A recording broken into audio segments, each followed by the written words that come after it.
This is Rachel Kerr Schneider with this week's Spirited Sentiment. Thank you so much for joining me. I wanted to share with you a passage out of Ephesians 3:17 that says, "May Christ through your faith actually dwell, settle down, abide, make his permanent home in your hearts. May you be rooted deep in love and founded securely on love." And I wanted to share that this morning because I think it ties into our expectations. And when we aren't secure in our relationship with God, our expectations can tend to kind of move us all over the place.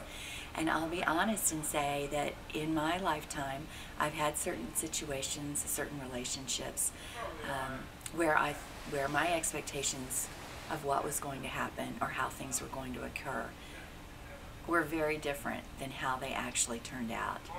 And when you find yourself in the middle of a situation where things aren't going exactly as you hoped, or perhaps the people that you're with aren't exactly as you thought they'd be, and maybe it's less than what you wanted, how do you deal with that? Especially if it's something that you have planned on, thought about, worked on, aspired to for a really long time. I want to challenge you to take a breath,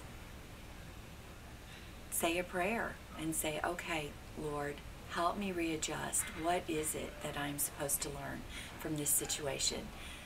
Because obviously he has expectations for you all the time. He knows how things are going to turn out. Even when we have our own agenda, sometimes that agenda is not met, or it's met in a completely different way. So I want to encourage you to open up your heart, reset those expectations. Having them is not a bad thing. Being able to adjust and readjust and take a minute to learn is what is really important. I'm Rachel Kerr Schneider with this week's Spirited Sentiment. Thank you so much for joining us.